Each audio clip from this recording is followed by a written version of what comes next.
नमस्कार दोस्तों, स्वागत है आप सभी का आज के एजुकेशन में। आज हम जानेंगे कि आपको सीटेट के लिए आवेदन कैसे करना है। स्टेप बाय स्टेप आपको मैं सारी चीज़ें बताने वाला हूं, प्लीज़ वीडियो के अंत तक बने रहिएगा। सबसे पहले आपको सीटेट की ऑफिशियल वेबसाइट के ऊपर जाना होगा। उसके बाद आपके सामने ऐसी एक विंडो ओपन हो जाएगी। सबसे नीचे की तरफ आपको जाना होगा। जैसे ही आपको सबसे नीचे की तरफ आप जाते हैं तो आपके सामने अप्लाई फॉर सीटेट जनवरी 2024 इस लिंक के ऊपर आपको क्लिक करना है। उसके बाद आपके सामने ये विंडो ओपन हो जाएगी। अगर आपने रजिस्ट्रेशन नहीं किया है तो आपको न्यू रजिस्ट्रेशन के ऊपर क्लिक करना होगा।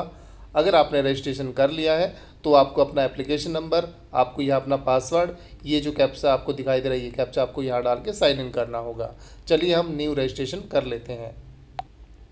जैसे ही आप न्यू रजिस्ट्रेशन के ऊपर क्लिक करते हैं आपके सामने ये विंडो ओपन हो जाएगी, जिसके अंदर एग्जामिनेशन फ़ीस भी आप चेक कर सकते हैं। अगर आप एक पेपर के लिए अप्लाई करते हैं तो 1000 रुपये आपको एग्ज़ाम फ़ीस पे करनी होगी। अगर दोनों के लिए अप्लाई करते हैं तो आपको 1200 रुपये पे करना होगा। SC ST जो PH कैंडिडेट है दोस्तों, उसके लिए एक पेपर के लिए 500 रुपये है, दोनों पेपरों के लिए 600 रुपये एग्ज़ाम फ़ीस रखी गई हैं। ये सारी इंस्ट्रक्शन आपको अच्छे से रीड कर लेनी है। अगर आपको जो नोटिफिकेशन जारी किए गए सीटेट के द्वारा वो भी आप डाउनलोड करके अच्छे से वो रीड कर सकते हैं, और उसके ऊपर मैंने वीडियो भी बना रखी है, आप वो वीडियो भी देख सकते हैं दोस्तों। अप्लाई करने से पहले आपको जो फ़ोटो है, सिग्नेचर है, उसका आपको विशेष ध्यान रखना है। जो फ़ोटो का साइज़ है वो 10 KB से लेकर 100 KB के बीच में रहना चाहिए। जो सिग्नेचर का साइज़ है वो 3 KB से लेकर 30 KB के बीच में रहना चाहिए। और इमेज का और सिग्नेचर का आप डायमेंशन भी चेक कर सकते हैं, लेंथ और विड्थ कितनी रहनी चाहिए। उसके बाद आपको इसके ऊपर क्लिक करके क्लिक हेयर टू प्रोसीड के ऊपर क्लिक करना होगा। फिर आपके सामने ये वाला पेज ओपन हो जाएगा, जिसके अंदर आपको अपना कैंडिडेट नेम, फादर नेम, आपका मदर नेम, आपकी DOB क्या है, आपका जेंडर क्या है, आपकी आइडेंटिटी टाइप क्या है, आपको वो डालनी है। यहाँ पर आइडेंटिफिकेशन नंबर डालना होगा। चलिए मैं सारी चीज़ें फिल कर लेता हूँ। आपको अपना कैंडिडेट नेम आपको यहाँ फिल करना है। आपका फादर नेम क्या है, आपकी मदर नेम क्या है, आपकी DOB क्या है, आपका जेंडर क्या है। उसके बाद आपको आइडेंटिटी टाइप आपकी यहाँ डालनी होगी। जैसे ही मैं इसके ऊपर क्लिक करता हूँ आपके सामने जैसे कि voter ID, passport, bank passbook with photograph, ration card with photograph, इसमें से लास्ट में अगर आप जाते हैं उसके बाद any other valid government identity with photograph या ड्राइविंग लाइसेंस, इसमें से कोई भी अगर आपके पास जो ID है वो आप इसके अंदर डाल सकते हैं। जैसे कि मैं इसके ऊपर क्लिक करने वाला हूँ, any other valid government identity with photograph. उसके बाद आपको अपना यहाँ आधार नंबर फिल करना होगा। उसके बाद दोस्तों आपको अपना यहाँ पर एड्रेस फिल करना है, जैसे कि आपकी कंट्री है, आपकी लोकेलिटी क्या है, उसके बाद आपकी स्टेट क्या है, और आपका डिस्ट्रिक्ट आपकी कौन सी है आपको यहाँ फिल करनी है। आपका पिन कोड क्या है, आपकी ईमेल ID क्या है, आपको वो फिल करनी पड़ेगी। उसके बाद आपको कंफर्म ईमेल ID, आपको मोबाइल नंबर आपका फिल करना पड़ेगा, और कंफर्म मोबाइल नंबर फिल करना पड़ेगा। अगर दोस्तों आपका कोरेस्पोंडेंट एड्रेस और जो प्रेजेंट एड्रेस अगर सेम है दोस्तों, तो आपको इसके ऊपर क्लिक करना होगा। वो डिटेल आपकी ऑटोमेटिकली यहाँ फिल हो जाएगी। उसके बाद दोस्तों आपको यहाँ अपना पासवर्ड फिल करना है, यानी आपको अपने एक पासवर्ड नया बनाना पड़ेगा, जिसके अंदर आपको स्पेशल कैरेक्टर यूज़ करने हैं। जैसे कि आपका एक जो कैपिटल है दोस्तों, एक यानी कैपिटल लेटर में होना चाहिए, और बाकी आपके स्मॉल में। उसके बाद आपके जो स्पेशल कैरेक्टर जैसे कि $, और ये जो स्पेशल कैरेक्टर होते हैं ये भी आपको यूज़ करने पड़ेंगे, और साथ में अल्फ़ाबेट यूज़ करने पड़ेंगे, जैसे कि 1 2 3 4 5 6। तो इन तीनों के कम्बिनेशन से आपको पासवर्ड बनाना होगा दोस्तों मैंने पासवर्ड को बना लिया है। उसके बाद आपको ये जो कैप्चा आपको दिखाई दे रहा है, आपको इसके ऊपर क्लिक करना है, सेम आपको यही डालना होगा, फिर आपको सबमिट के ऊपर क्लिक करना है। उसके बाद दोस्तों जैसे ही आप सबमिट के ऊपर क्लिक करते हैं, आपको ये सारी डिटेल आपको अच्छे से रीड कर लेनी है। आपका नेम, फादर नेम, DOB, आपकी आइडेंटिटी, और सभी के ऊपर आपको क्लिक करना होगा दोस्तों। और उसके बाद आपको आई एग्री के ऊपर क्लिक करना है, और फिर आप सबमिट एंड सेंड OTP के ऊपर क्लिक करेंगे। फिर आपके फ़ोन पर OTP आएगा और ईमेल ID पर OTP आएगा। ये देखिए दोस्तों OTP आ गया है, मैंने OTP यहाँ पर फिल कर दिया है। उसके बाद आपको सबमिट रजिस्ट्रेशन फॉर्म के ऊपर क्लिक करना है। उसके बाद दोस्तों आपके सामने ये विंडो ओपन हो जाएगी, जिसके अंदर आपका रजिस्ट्रेशन नंबर आपके पास आ जाएगा।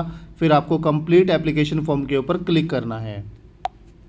उसके बाद दोस्तों आपके सामने ये विंडो ओपन हो जाएगी जिसके अंदर आपकी कॉन्टैक्ट डिटेल सबमिट हो चुकी हैं, कंप्लीटेड है आपके सामने, चेक कर सकते हैं आप। उसके बाद आपको अपनी यहाँ पर्सनल डिटेल इनकम्प्लीट आपको वो फिल करनी है। Apply for examination city and detail वो फिल करनी पड़ेगी। क्वालिफिकेशन डिटेल आपको यहाँ डालनी पड़ेगी। फिर अपलोड फ़ोटो एंड सिग्नेचर, फिर आपको फाइनल सबमिट करना पड़ेगा। चलिए हम पहले पर्सनल डिटेल को फिल कर लेते हैं।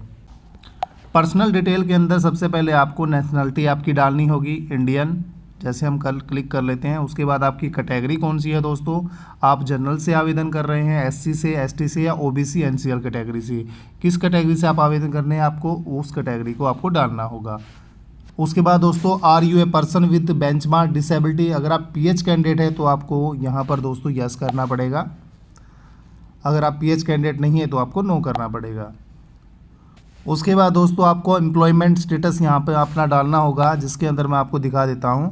नॉट एम्प्लॉयड या employed as a teacher, employed other than teacher, तो आपको अपनी डिटेल फिल करनी पड़ेगी। अगर आप बेरोज़गार हैं तो आपको नॉट एम्प्लॉयड डालना है। अगर आप किसी भी सरकारी संस्था में एज ए टीचर आप कार्य कर रहे हैं तो आपको टीचर करना पड़ेगा। अगर आप किसी और पोस्ट पर कार्य कर रहे हैं तो आपको किसी और पोस्ट के ऊपर यहाँ पर अदर दैन टीचर करना पड़ेगा। उसके बाद दोस्तों ये सिक्योरिटी पिन आपको डालना पड़ेगा। उसके बाद सेव एंड नेक्स्ट के ऊपर क्लिक करेंगे। उसके बाद दोस्तों आपके सामने ये विंडो ओपन हो जाएगी। अप्लाइंग फॉर, किस पोस्ट के लिए आवेदन कर रहे हैं, लैंग्वेज आपकी क्या रहने वाली है, आपको लैंग्वेज डालनी पड़ेगी। सबसे पहले मैं इसके ऊपर क्लिक करता हूं दोस्तों। सबसे पहले आप किस पेपर के लिए आवेदन करना चाहते हैं। अगर आप पेपर पीआरटी के लिए करना चाहते हैं तो पेपर आपको 1 करना पड़ेगा। अगर आप पेपर 2 के लिए करना चाहते हैं, यानी क्लास 6ठी से लेकर क्लास 8वीं तक, तो आपको पेपर 2 करना पड़ेगा। अगर आप दोनों ही आवेदन करना चाहते हैं तो आपको बोथ पेपर 1 और 2 दोनों ही करना पड़ेगा। चलिए हम कर लेते हैं। उसके बाद दोस्तों आपको अपनी लैंग्वेज चूज़ करनी है। आपकी फ़र्स्ट लैंग्वेज कौन सी रहेगी, हिंदी, इंग्लिश, उर्दू, बंगाली, जो भी आपकी लैंग्वेज है दोस्तों आपको वो फिल करनी पड़ेगी। उसके बाद आपको सेकंड लैंग्वेज अपनी फिल करनी है दोस्तों। आपकी सेकंड लैंग्वेज क्या रहने वाली है। उसके बाद आपकी minimum educational qualification for class 1 to 5th के लिए क्या रहने वाली है दोस्तों, आपको यहाँ पर आपकी डालनी पड़ेगी, क्योंकि इसके अंदर आपको साफ साफ दिखाया गया है मिनिमम क्वालिफिकेशन। आप यहाँ चेक कर सकते हैं। नंबर 1 के अंदर है सीनियर सेकेंडरी, अगर आपने कर रखी है, साथ में एटलीस्ट 50% मार्क्स के साथ, या पास्ड है या अपीयरिंग है in final year of 2 year diploma in elementary education, whatever जो उस नाम से जाना जाता है, तो आपको 1 के ऊपर क्लिक करना है। अगर आपके पास 1 नंबर की क्वालिफिकेशन नहीं है तो आपको 2 नंबर के ऊपर क्लिक करना होगा, जिसके अंदर आपकी +2 मांगी गई है 45% मार्क्स के साथ। उसके साथ आपके पास 2 साल का डिप्लोमा होना चाहिए, या अगर आप पास्ड है या अपीयरिंग है उसके अंदर एलिमेंट्री एजुकेशन के द्वारा, जो कि NCT नॉर्म्स रेगुलेशन 2002 के अकॉर्डिंग वो होना चाहिए। अगर आपके पास ये वाली क्वालिफिकेशन नहीं है तो आपके पास +2 होनी चाहिए 50% मार्क्स के साथ, और 4 साल का जो कि बैचलर एलिमेंट्री एजुकेशन BLED करवाई जाती है वो अगर आपके पास है तो आपको इसके ऊपर क्लिक करना पड़ेगा। अगर ये भी नहीं है तो आपको 4 नंबर पॉइंट के अंदर आप चेक कर सकते हैं सीनियर सेकेंडरी एटलीस्ट 50% मार्क्स के साथ, और आपके पास 2 साल का डिप्लोमा होना चाहिए इन स्पेशल एजुकेशन। अगर आपके पास ये है तो आप इसके ऊपर क्लिक कर सकते हैं।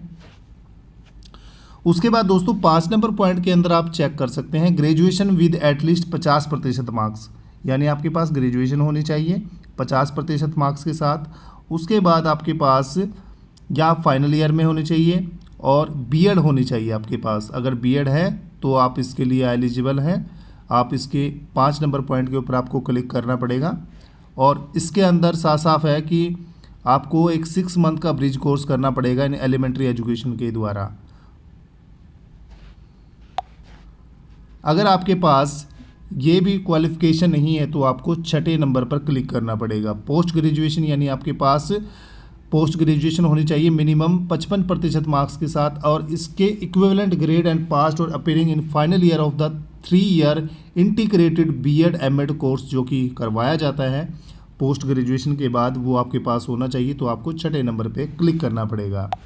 उसके बाद दोस्तों अगर आपने पेपर 2 के लिए भी आवेदन किया हुआ है तो आपके पास ये क्वालिफ़िकेशन आपको इस सामने शो कर रखी होगी। आपको इसके अंदर जो आपकी क्वालिफ़िकेशन है वही आपको रीड करके आपको अच्छे से फिल करनी होगी। इसके अंदर आपको गलती नहीं करनी है। अगर दोस्तों आप पेपर 2 के लिए आवेदन करना चाहते हैं तो उसके अंदर आपके पास आपने किस स्ट्रीम से किया हुआ है, जैसे कि मैथमेटिक्स एंड साइंस के अंदर तो जो बीएससी कैंडिडेट है वो भी ऐड करते हैं, और जो बाकी अदर जो सब्जेक्ट होते हैं उसके अंदर सोशल साइंस के अंदर काउंट किया जाता है। तो आपको ये चूज़ करना पड़ेगा। अगर आप बीएससी अगर आपने कर रखे आपने बीएससी करके बीएड कर रखी है तो आपको मैथमेटिक्स एंड साइंस करना पड़ेगा। अगर इसके अलावा अगर आपने नॉर्मल बीए कर रखी है तो आपको एसएस करना पड़ेगा, सोशल साइंस करना पड़ेगा। उसके बाद आपको दोनों ही कॉलम के ऊपर क्लिक करना पड़ेगा। अगर आपने जेबीटी भी कर रखी है, अगर आपने बीएड भी कर रखी है, दोनों ही क्वालिफिकेशन अगर आपके पास हैं तो आपको दोनों ही क्वालिफिकेशन के ऊपर क्लिक करना पड़ेगा। उसके बाद दोस्तों आपसे एग्ज़ाम सेंटर पूछा जाएगा, आपने एग्ज़ाम सेंटर चूज़ करना पड़ेगा। जैसे कि एग्ज़ाम सेंटर आप यहाँ चेक कर सकते हैं, चंडीगढ़ भी है दोस्तों, दिल्ली भी है, हरियाणा भी है, हिमाचल प्रदेश, जम्मू कश्मीर, पंजाब, उत्तर प्रदेश, लद्दाख आप यहाँ चेक कर सकते हैं। और इसके अकॉर्डिंग आपको 4 चॉइस आपको यहाँ फिल करनी पड़ेगी, आपकी स्टेट, उसके बाद आपकी सिटी आपको यहाँ डालनी पड़ेगी। आप चेक कर सकते हैं मैंने एग्ज़ाम सेंटर डाल दिए हैं। उसके बाद आपको ये कैप्चा डालना है, उसके बाद सेव एंड नेक्स्ट के ऊपर क्लिक करना पड़ेगा। उसके बाद दोस्तों आपको यहाँ अपनी क्वालिफ़िकेशन ऐड करनी पड़ेगी। डिप्लोमा इन एजुकेशन अगर आपने जेबीटी की हुई, अगर आप दोनों ही पेपरों के लिए आवेदन कर रहे हैं तो आपको इसके अंदर जेबीटी की डिटेल फिल करनी है। आपकी पासिंग, आप अपीयरिंग में है या पासिंग पे है तो आपको यहाँ पास करना पड़ेगा। अगर अपीयरिंग है तो अपीयरिंग करना पड़ेगा। किस ईयर में आपने पास किया आपको ईयर डालना पड़ेगा।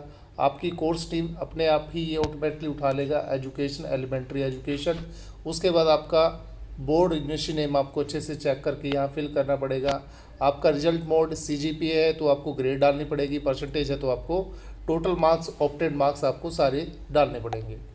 उसके बाद जो आपकी इंस्टीट्यूट का जो पिन कोड है दोस्तों आपको वो डालना है। आपका एड्रेस का पिन कोड आपको यहाँ नहीं डालना है। उसके बाद अगर आप 2 पेपर के लिए भी आवेदन कर रहे हैं टीजीटी के लिए तो आपको डिग्री इन एजुकेशन, आपको बीएड की डिटेल यहाँ फिल करनी है। अगर आप अपीयरिंग है तो आपको अपीयरिंग करना है। अगर आप पास है तो आपको पास फिल करना है। आपकी कोर्स टीम अपने आप उठा लेगा। बोर्ड नेम आपका अपने आप चूज़ करना पड़ेगा आपको। आपका बोर्ड नेम क्या है, यूनिवर्सिटी नेम क्या है, आपने किस कॉलेज या यूनिवर्सिटी से बीएड की हुई है। उसके बाद स्ट्रीम अपने आप ये पिक कर लेगा। रिजल्ट मोड आपका क्या है, सीजीपीए है तो उसमें ग्रेड उठाएगा। अगर आपका परसेंटेज है तो आपको टोटल मार्क्स, जैसे कि मैंने यहाँ डाल रखे हैं, ऑप्टेड कितने हैं, परसेंटेज अपने आप ये पिक कर लेगा। उसके बाद आपको अपना इंस्टीट्यूट का पिन कोड यहाँ फिल करना है। उसके बाद ये जो कैप्चा आपको दिखाई दे रहा है आपको ये फिल करना पड़ेगा और उसके बाद आपको सेव एंड नेक्स्ट के ऊपर क्लिक करना है। चलिए हम कर लेते हैं। उसके बाद दोस्तों ये वाली विंडो ओपन हो जाएगी जिसके अंदर आपको अपना फ़ोटोग्राफ और सिग्नेचर यहाँ अपलोड करना पड़ेगा। चलिए हम कर लेते हैं। दोस्तों मैंने फ़ोटो और सिग्नेचर को अपलोड कर दिया। उसके बाद ये कैप्चा आपको डालना पड़ेगा, सेव एंड नेक्स्ट के ऊपर क्लिक करना पड़ेगा। उसके बाद दोस्तों सेव एंड नेक्स्ट के ऊपर क्लिक करने के बाद आपका फाइनल सबमिशन हो जाएगा। उसके बाद आपको अपनी एग्ज़ाम फीस पे करनी होगी दोस्तों और आपका फॉर्म सबमिट हो जाएगा। इस फॉर्म के रिगार्डिंग सारी सूचनाएं मैंने आपको दे दी है। फिर भी अगर आपके माइंड में कोई क्वेश्चन है तो आप हमें कमेंट करके पूछ सकते हैं। आपके हर एक कमेंट का आंसर दिया जाएगा। वीडियो आपको अच्छी लगी तो वीडियो को लाइक और शेयर कीजिएगा और चैनल को सब्सक्राइब कीजिएगा। Thank you so much for watching this video.